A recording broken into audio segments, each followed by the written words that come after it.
last presentation of the day is never a fun one, so we'll try to keep it engaging. I'm Nicole. I am the president and CEO of Mom Trends Media, and we're going to talk about doing more with less. So that's me at the World Cup ski races last year. And this is just an example of what I love doing, is getting out there, experiencing things and telling stories about them. And I think is everybody in here a creator of some sort? Just going to get either you're creating for your brand or you're creating for yourself.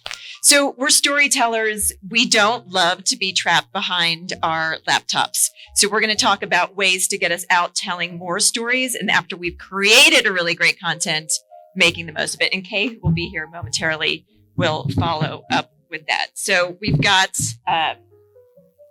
in this presentation, these are the things we're going to run over: a review of the objectives, a checklist. I love checklists. You can take a photo of this or you can email me at the end and I'll send you the checklist. Building a calendar, exploring non-traditional platforms to repurpose your content, reaping the benefits, and collaboration opportunities. So this is one of my favorite slides, just to show you that creating content is hard.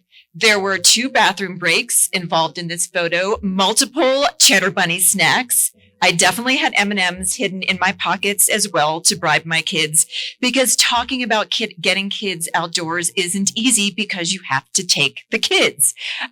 So anything involving them involves multiple layers. I'm too hot. I'm too cold. I'm thirsty. I'm hungry.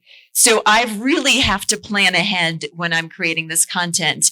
And when I take these photos, I also know that I need them to last a long, long time. I've probably used this photo in 100 different stories over the years about 100 different topics. But it's really evergreen because they're both vertical. You can't see any tears and you can't see any pee stains on any of their clothing. So it's a win. And as a mom and a content creator, I've really learned that you've got to do things the smart way and to plan ahead. So just to drive it home, without repurposing and planning, you're going to have a super narrow reach. You're going to have a stagnant community, and you're going to have weaker relationships with both the brands you work with and with your community. With repurposing and planning, you're going to expand your reach, develop a more loyal community, and create increased creativity and productivity. Okay, so repurposing your content. So what I'd like to talk about is giving your audience more of what they already love. So I was about 5 years into this content producing game. I love me some Google Analytics. Every month, I block out time on my calendar to go deep dive into the Google. And I was noticing that my ski content was rising to the top of all of the other content I was creating, because I was super focused on getting kids onto the slopes with as few tears as possible. So I started saying, that's really interesting. I'm not an expert skier. Most of what I do is like consumer helpful tips to make mom's life a little bit easier, and mostly working moms. But it turned out working moms who ski also really were interested in mom trends. So after looking at Google, I decided, well, I'm going to do more of this and just less of everything else over the years. And it's really worked. And then more specifically, as I've started developing my content, I found out that super niche, not only moms who ski, but moms who go to the spa when they ski. Nobody outranks me in that particular category, because these are working moms. So if they're planning a ski vacation, they're usually building a day in where they put the kids in ski school and they want a day just for themselves. So I started building that into my content, and I wouldn't know to put the best spas in Vail, Colorado on Mom Trends, which if you Google, my content comes up first. But I wouldn't know that if I hadn't spent that time looking into my Google Analytics, figuring out what I was already doing really well and what my audience wanted more of. So I've identified opportunities.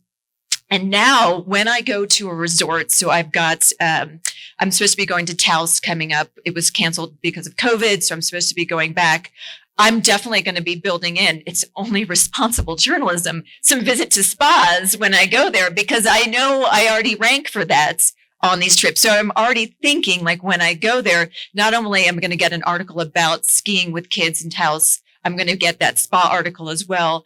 And one other thing that I've also noticed is that where to eat off mountain also ranks really high for me. So I've got to go find some of those opportunities as well. So I'm already thinking about them before I take that trip. And I've grown the audience because now I'm getting spa searches as well as ski searches on the website. Oh, and also something else that I do well, and interestingly enough, is cocktails. So moms want to get their cocktail, especially after homeschooling. No judgment. I love non-alcoholic beer, but there were some days it was homework help and cocktails were our top articles on Mom Trends. So I did love that.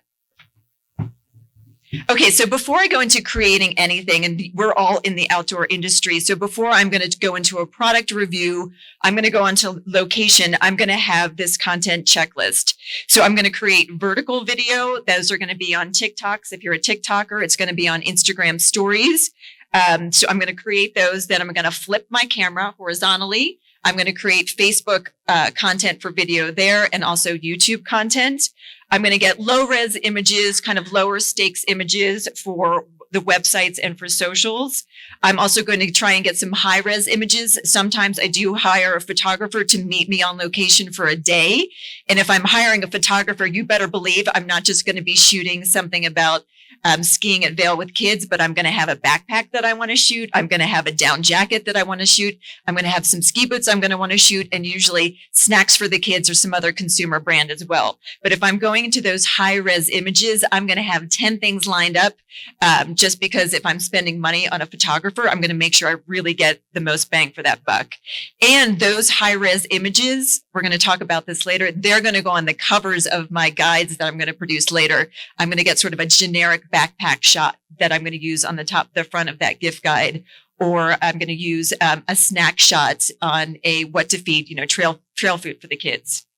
I'm going to also shoot video intros or outros. These are just usually on my phone, but I'm going to shoot those horizontally. So I've got those. I'm also just going to shoot some sound background stuff. Sometimes I'll just hold it down to the snow. Sometimes it's just going to be kids munching that are going to go into videos. Sometimes it's going to be a zipper or Velcro, but just getting some of those background noises are really important as well.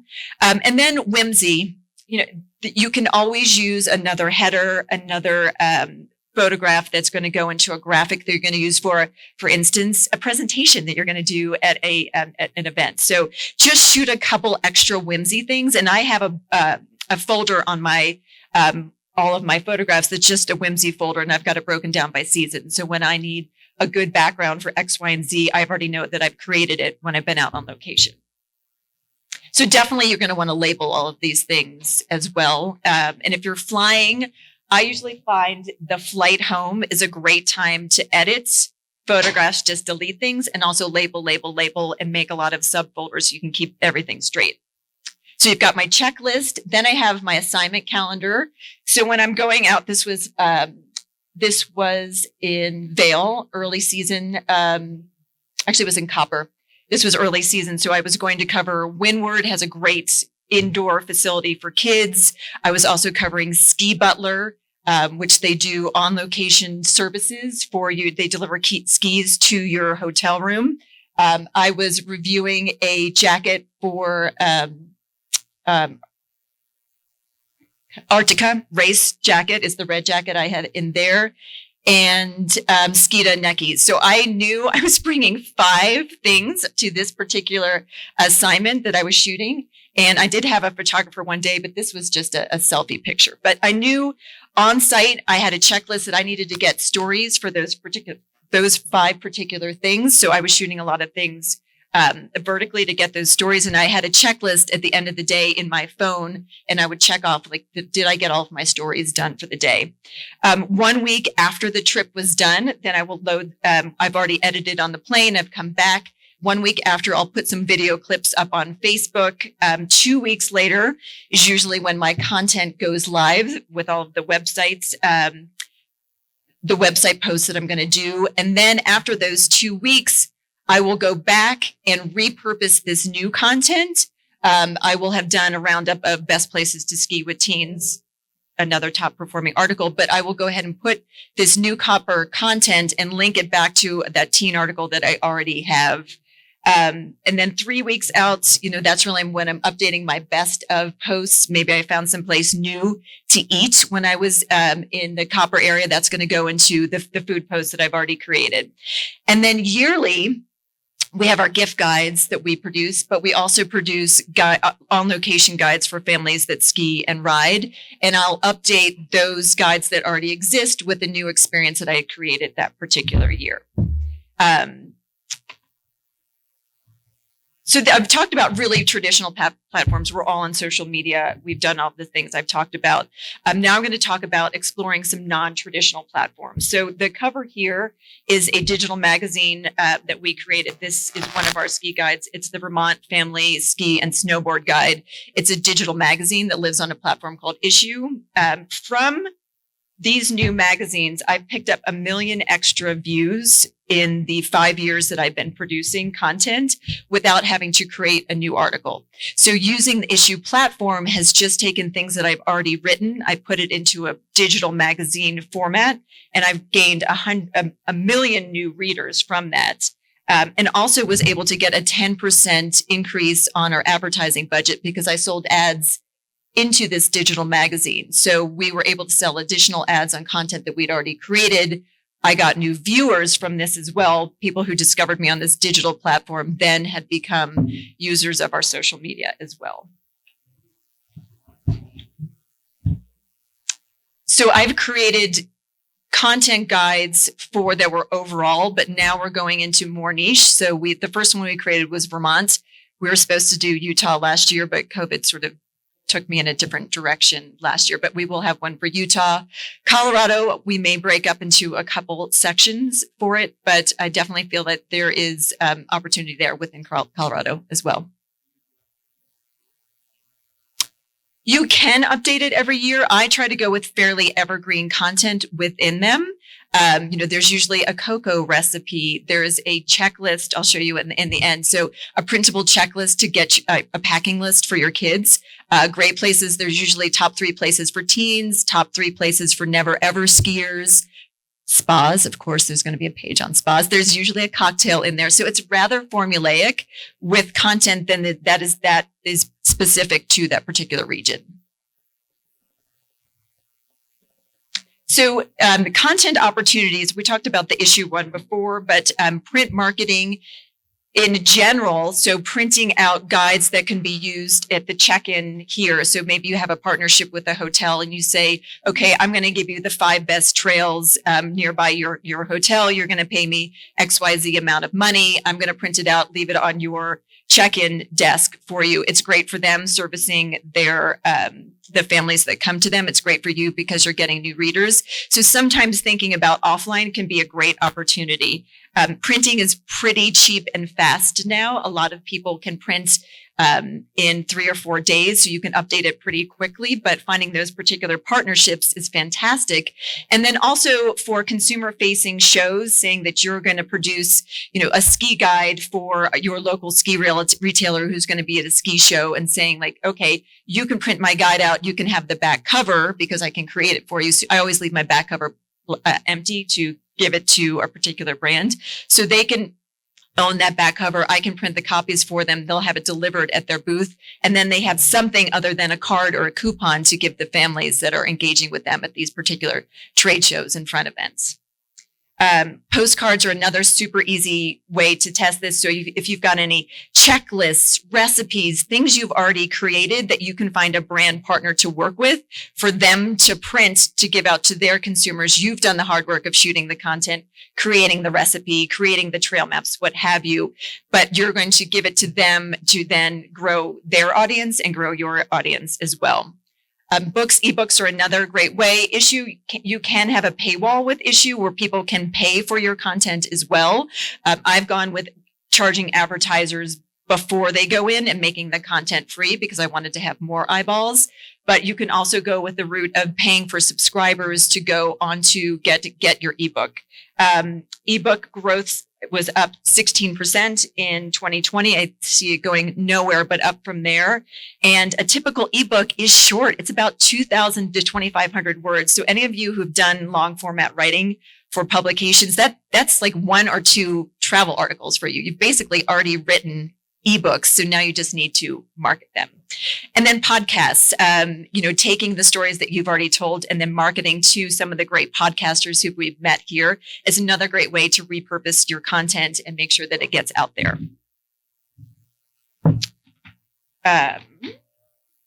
How repurposing content works. We talked about this a little bit. So right now, at the peak of Mom Trends, I had 7 individual editors, and at this point, we have 14,000 articles amassed in our database.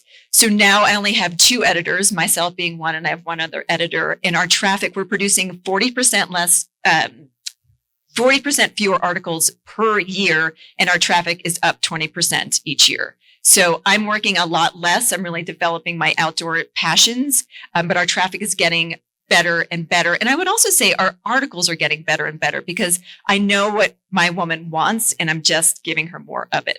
It's really cost effective to do things this way as well. As you see, when I'm going on a trip to Vail, I know the 5 things I want to get out of this trip. So when I'm taking a trip, I've got my bag packed full of opportunity with me. And it's also helped me reach some new markets and think really strategically, rather than competing for the same consumer goods that women our influencers are competing for. I'm really in wide open territories. And I feel great about that as well. This is one example of something that's done really well for us. It's a weekend packing list. I've worked with Mabel's Labels over the years. They've given us a 10% coupon to get Mabel's Labels if you don't know what they are. It's these stickers that go on clothing. So all of the gear that's really expensive that goes to day camp or goes to school actually makes it back home with your kid. So we produce this printable. It's been printed out tens of thousands of times with Mabel's Labels. So there's probably a partner like that out there for you as well. And they use this at trade shows. I use this at trade shows and everybody wins. So that's an example of collaborating with partners. I've also worked with other influencers. Our first few ski and snowboard guides, I worked with 2 other moms to create them. So I was only responsible for 1/3 of the content. Now I've got it down to such a formula. I don't have to rely on anybody else to create content. And so we talked about the Mabel's Labels. Oh, another great one that I did was a Tide Pods printable on safety because you can't eat Tide Pods. And sometimes having printables and labels that went in the laundry room was a really helpful tool as well. So this is me. There's my socials. There's my email. You can find me. I'd love to hear about ways to collaborate. Kay is going to embellish and enhance what I said, and then we're going to leave a nice chunk of time for questions for the both of us at the end. So thank you.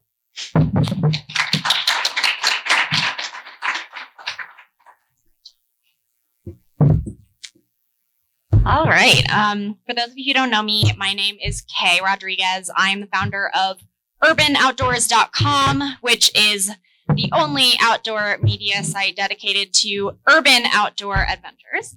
And today I'm going to be talking about using content blocks to streamline your content creation. So who here is currently or has in the past run your blog as a side hustle? Anyone? Me for sure. Yeah, so that means that you don't always have a lot of time, but you want to maximize your efficiency as a writer, but also maximize the amount of revenue that you can make from your content. And so one of the ways that I have done this is by creating these content snippets for use across all of the different presences that we have around the internet. Oopsies. Okay, and apologize. I think my bright blue decoration on these slides is not going to show up, so you'll miss out on that. But the content's all there. So today, in my segment, I'm going to be elaborating on what Nicole was talking about, but on a more micro scale. So instead of saying, here's an entire piece of content that I'm reusing for different purposes, here are a few sentences that I can reuse and repurpose across all of my different platforms. So I'll talk about what is a content block or a content snippet, why use them, how to build and organize them, because it can be messy if you have 14,000 articles, and a real life example from my site, Urban Outdoors, that I use every day. So what is a content block? A content block is a segment of a blog post or article that can easily be reused across your site or on other platforms.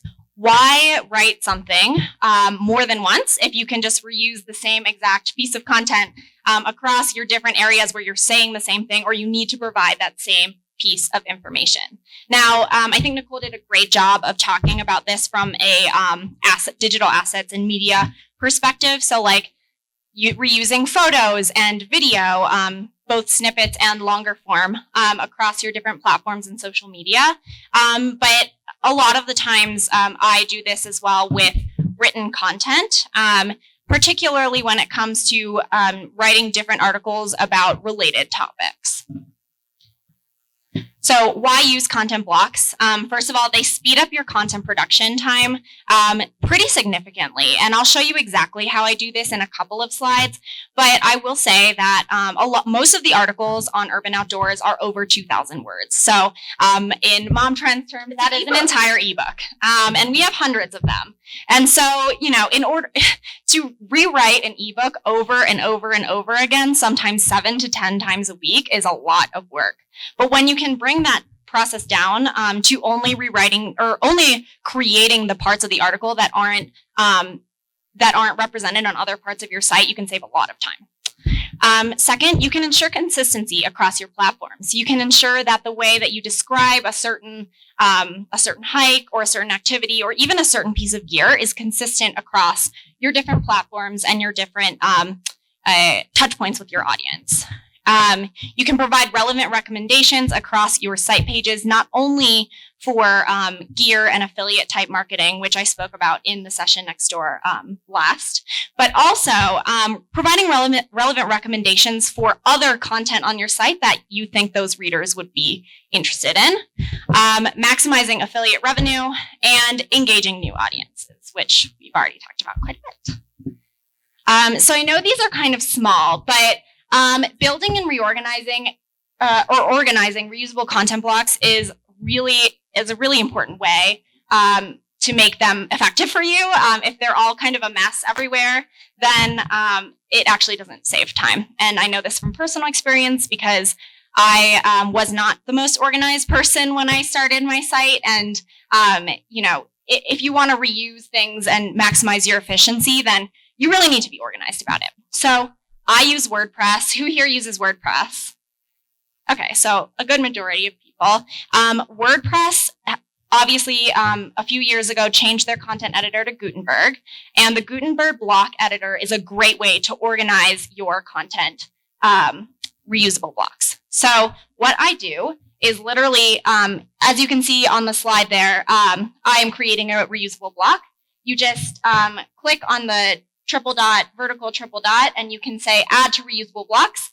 You name it, and then you can reuse that reusable block across your entire site. So if you wanted to post again on a different article, I am creating a reusable block. You would choose that block in WordPress, and it would just show up automatically with the content that you've already written. So you literally only have to write it once, you save it into WordPress, and then it's there for you to use on any content. And I actually, there are certain articles where that maybe 500 to 700 words are reusable content just because they've been touched on in other parts of the site. If you don't use WordPress, do not fret. Google Docs work just as well, especially with some of the new AI technologies that Google Docs have. So when you go into the document editor, if you create headers like I've done in the slide, it will actually automatically organize your content for you in the left sidebar that I've highlighted there. And you can see the different content blocks that you've created. So, if I didn't actually create that left-hand panel, it was automatically generated from me formatting my Google Doc just like that. So if you have like a hiking reusable content block spreadsheet, you can just create these titles, create your reusable block, and then it will automatically create this left-hand panel with all of your headers, and you can just click on it to find the one that you need at any given time. So in real life, I use these in every single article and every single piece of content that goes on any of our platforms. It saves me time. It makes sure that I'm recommending the same thing across different platforms. And I think it's a really cool way to use technology to make my life easier. So we'll give the example of what to wear hiking. So I just created a list of some of my favorite hiking equipment and gear for all seasons. And it's over 2,500 words. So obviously, when I need to give a recommendation for hiking, I'm not going to rehash all 2,500 words. Instead, I provide a link to this content where relevant. However, when I, in the bottom of every article, so hiking in DC is the example here, I actually have a reusable Gutenberg block in WordPress that says, that has a bunch of different gear items, including clothing. So here you can see this example. I have a couple of affiliate links that are saved into this that are just things that we recommend across the board. But then I also have links to our content. You can see at the bottom, hiking in winter is on that one. And I keep these updated. So every year we redo our gear recommendation guides, and I make sure that the Gutenberg blocks that reflect those recommendations are aligned with the gear guides that I'm putting out. So as you can see, I actually no longer manage our social media, but my wonderful, wonderful marketing manager, Mallory, takes a lot of these content snippets and actually puts them into our social media. So we'll take these mini content blocks and actually create different types of stories to engage our audiences, and then provide affiliate links in our link tree in our bio. And that way, another great way that I've seen this done is on Amazon storefronts. So using the Amazon influencer storefront to create all of a group of recommendations that you can then link to on social media. And it just shows us a storefront with all of the different recommendations. Whether or not you use Amazon, there are other ways to do it if you're not using Amazon, but I found that's a really easy way to streamline that process on social media. One other thing that I just wanted to say about social media is captions are another great place to use reusable content blocks. Of course, you can't link to things in a lot of these captions, but what you can do is use little snippets of your content block in your caption for your feed posts, and then drive people to your link in bio again to either go directly to that article or to go to whatever storefront affiliate link that you want to send people to. And one thing that we've just started leaning into this year is email marketing, especially given that email is even more of a primary method of communication than it was pre-COVID.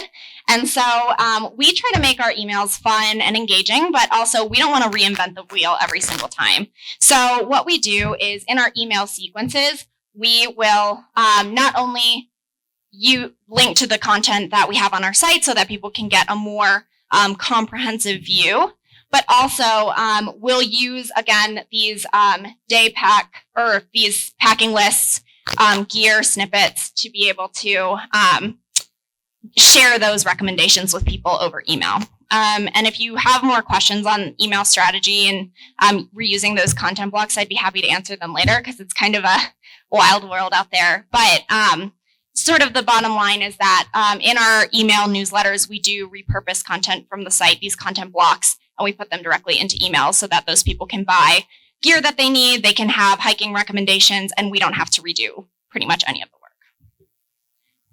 The other email related thing that I wanted to mention is I get a lot of personal emails from our readers asking, hey, I want to go hiking in St. Louis in November. What do you recommend? Like, what kinds of things do I need in order to be comfortable on my hikes? And I take a lot of our reusable content blocks, and I actually save them into a thing called canned responses. If you've never heard of a canned response, it's basically a reusable content block for email, and it's a game changer. You can have pre-written emails, and what they are is basically an email that you get a question that you get asked frequently, and an email responding to that question. And so if it's hiking gear for winter, we can just write one email that says, hey, thanks so much for reaching out. We're really excited. Maybe write something that, something personal if they had a specific question, and then just provide the recommendations in the canned response.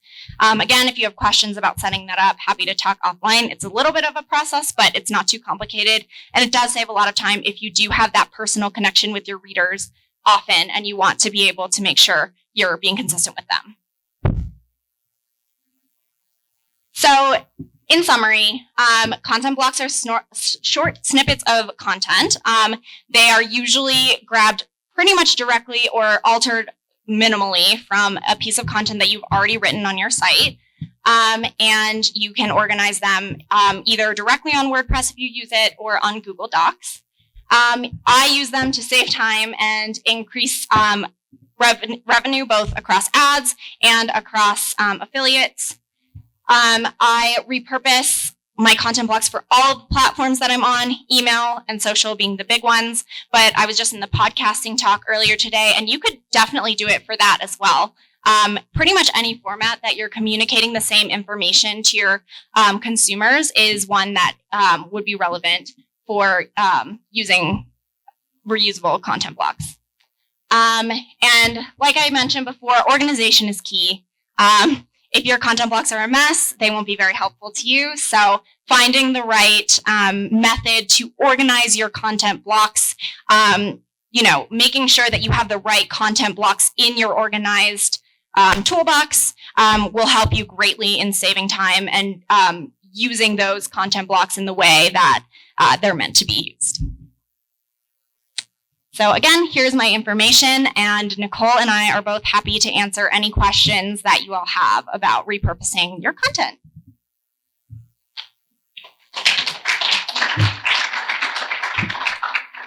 Courtney, you had a question. Yeah. Okay. Okay, so I think in both these are kind of it, I think you, but I am a little confused on like the art that would you reword it in a way that's not like if someone wants to read the article, they're like, oh, I thought the article about it, I think that. You need to somewhat tweak the content. So ebook would be, I would go a little bit more evergreen with the content in the ebook. So anything like super specific, often on when I'm talking about a specific location, at the bottom of it, I often link to popular times to travel. If there's, I just updated Breckenridge, so they have their annual Uller Festival, and they have a food one as well. Like I'd probably cut that out, and I may include some more history about the general location. So trying to keep ebooks more evergreen is going to be better because you really don't. They're trickier to update as opposed to a blog post, which is pretty easy to go in and change dates. Yeah, I would say, so I don't actually utilize ebooks as much. So I would say Nicole's opinion is much stronger than mine. But yeah, I think, on a lot of these different platforms, not just ebooks, but if you were to use it in a podcast or if you were to use it on an email, you might need to tweak things or personalize things depending on what platform that you're going to use them on. But I would say the meat of the content is going to remain the same. Okay. And then I guess I'll put one other question. You do both horizontal and vertical. I get stuck a lot of times wanting to do both, but without having to be like, okay, let me recreate this same thing in this, vertical. But I still stuck in vertical. I want to do like more. I'm just not sure how to So I would say, again, YouTube should be more evergreen content. So, and then the vertical would be more like, this is in the moment right now. So that would be more like TikTok, Instagram. So I use like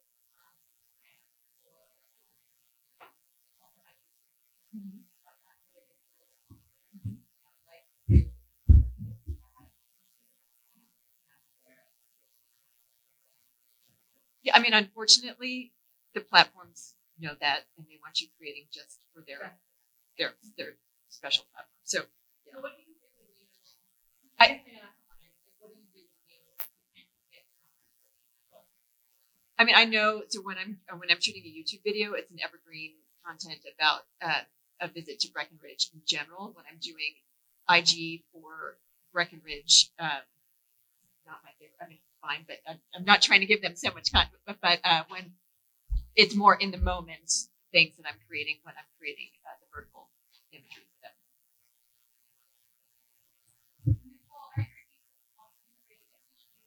Yes.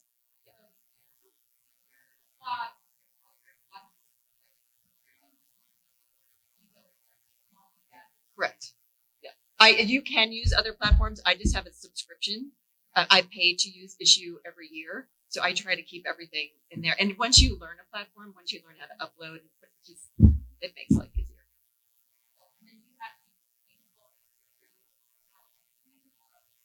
Yes.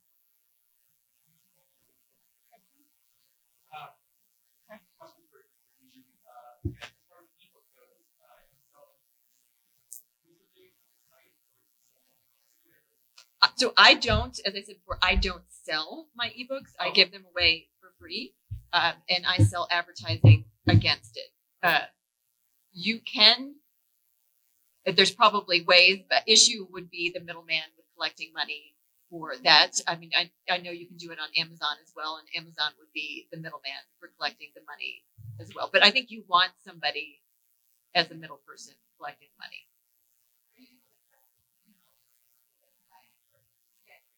Yes.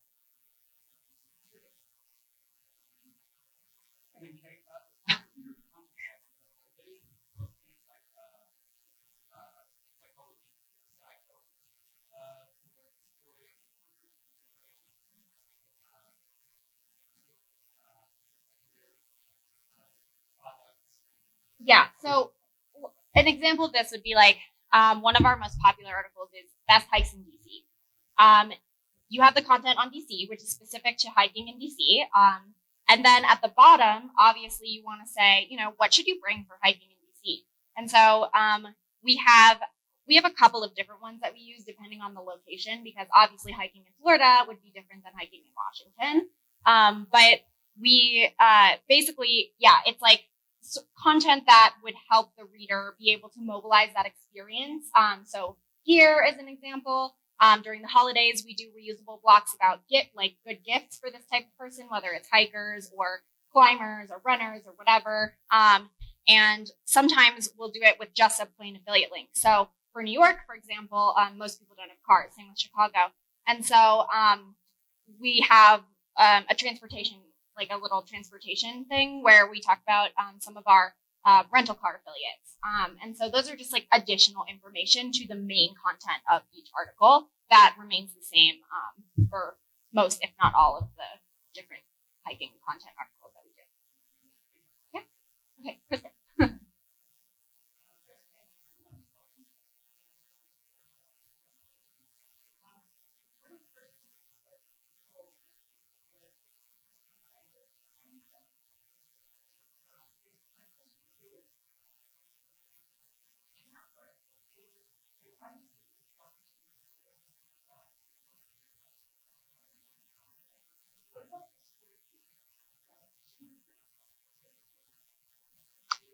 Yeah, you can certainly look at your keywords. You can see like what about that title stood out compared to your other content, or maybe you're seeing a pattern within the titles that are performing well. I mean, for me, it's sort of like self-care tied to the outdoors and cocktails, wrapped into one.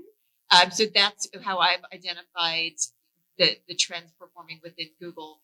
And then, maybe I'll know when I'm writing future content, when I'm going on those next, or I'm doing those next research trips, to think about the top performing queries that are doing really well on my site, and to write from that angle, to write smarter as time goes on too.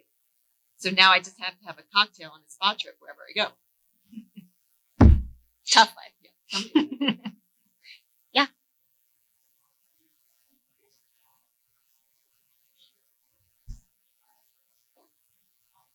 Well, I do. Yeah, I do both. To be clear, so I have affiliate links all over Mom Trends. But, right. So I guess I could have a paywall on Mom Trends, but the content's always been free on that site, and it would be very hard to go unring that bell. And then Issue, if they're really travel guides, and I think if the content is still free on Issue, it's just a better layout than a website. The way it's truly a magazine experience, and I couldn't figure out a way to create that magazine. It's this on my website. You're scrolling through your phone, where most of my traffic comes through. Issue is really seen. Most people look at Issue on iPads or on big screens, so it is a little bit different of a consumer experience from that end. So I am also relying on Issue on their marketing as well to get me some new eyeballs. So for me, it did make sense.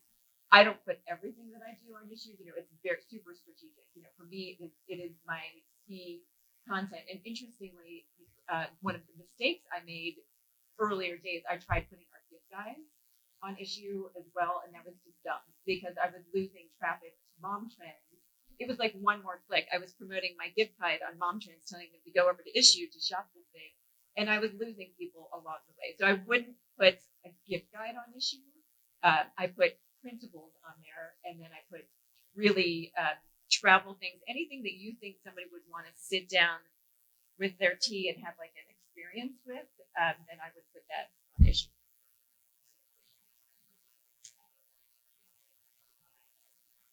All of my content is free. There are people that, if you want to buy their digital magazines or buy a print version of their magazine, you have to pay for that Issue. So Issue does both of them. You can print and buy ebooks. You can print and buy magazines, both digital and paper, and then you can also get a lot of free content as well.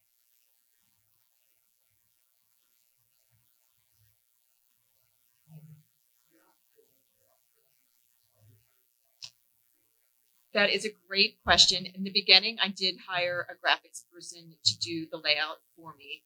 Now that I know what I'm putting in there and I've already created them, like a lot of the PDFs, I can go ahead and I can tweak them myself. So if you're thinking about going there, I would probably get a graphic designer to maybe help you with some of the early layouts. But I use Canva now. And Canva they've got so many great publishing tools in there. When I first started, Canva didn't have these tools there. So I paid for a graphic designer to do it. Now I'm pretty positive I can do everything on my own.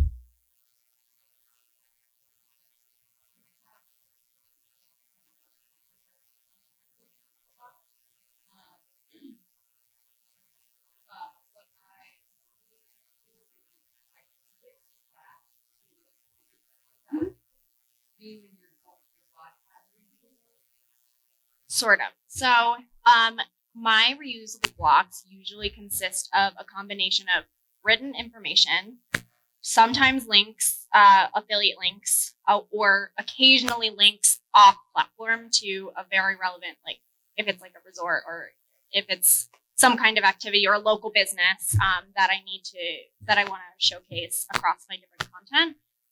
Then sometimes it's off platform, and then always with a link to the actual full post where those reusable blocks came from. And so basically, like you would have on the hiking in DC article, you would have things to bring, and you would have your reusable block of your things to bring that you put on all of your different hiking articles. And then at the bottom, if you want to know more about what everything that you should bring or all of our best recommendations for hiking gear, go to this article. And so it's like, here's like the snippet list, and then here's a link to the actual article that is 2,000 words. But not everybody wants to read, 2,000 words to get going on their Saturday morning hike. And so like we provide it in snippet form, and then if they want to go and see all of our recommendations and why we recommend them and how we tested them, then they can go to the longer form article via that link. No. So let's say that's hiking. But are you using the reusable block from would it obviously be or right. So none of that actual article is reusable. It's just hikes in DC. Right. So at the bottom, we have additional resources. And then we have what to bring. Here's a reusable block. So you don't have to rewrite any of that because you've already written, here are the things that we would bring on a day hike. Yes. So it would be like your snippet gear list. So your bullet point gear list. And then you would have your full gear list linked at the bottom of that. So if they want to read more about why you chose or recommended the things that you do, then they can go click at the bottom of that list or at the bottom of those bullets to the actual article where I have much more elaboration on like why I chose those things and why I think they're helpful for our audience. Yeah.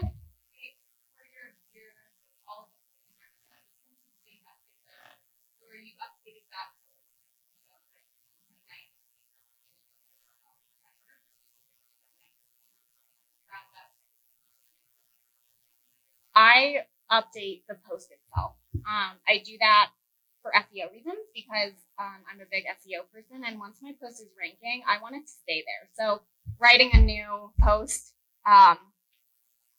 it just doesn't make a lot of sense, especially because a lot of our recommendations do stay the same. I mean, there's only so much differentiation between women's hiking backpacks in 2020 and in 2021. There might be some new features added. There might be a model that gets discontinued, but for the most part, they stay about the same. So I just update that post and then update the title for when I updated it. And I wish I had. So I started blogging in 2007, and we have gift guides from 2007, and all those links are dead. So I wish we started doing it, but I wish earlier that I had been repurposing the way Kay had and has. It's a much smarter way to go. And you can change the title from 2007, to 2021, which I will be doing this year. But it keeps everything a lot tighter. Like nobody wants to get to 14,000 articles. It was not a goal, but it just when you've been doing things that long. So now I'm trying to go back and clean things up and just work smarter going in the future. So she did it right from the beginning. I've also been around a little less time. So, but yeah, and it saves you time and it ensures that you don't end up with so much content that, if a 2021 guide is available, then people probably aren't going to go to the 2020 article. So, yeah.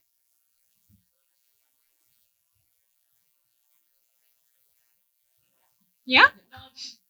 In terms of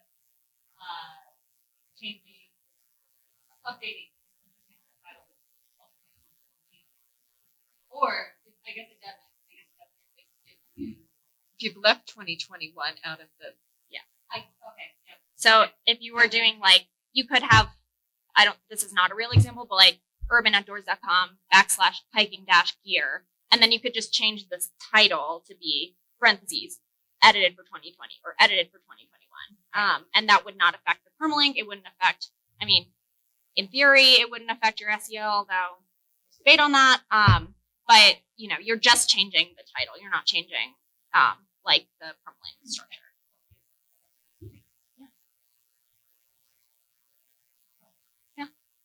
Sorry.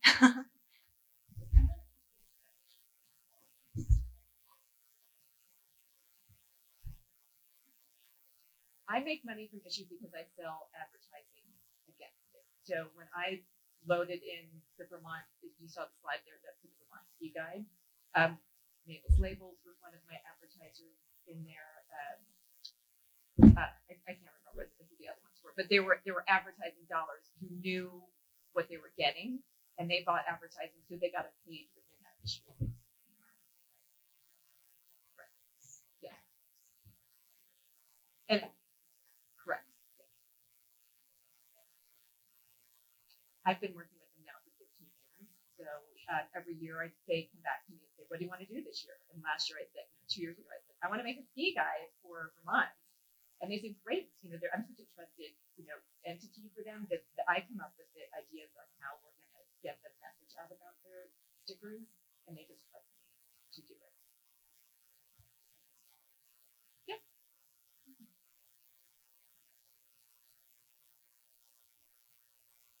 Well, thank you all good question. for coming. Thank you.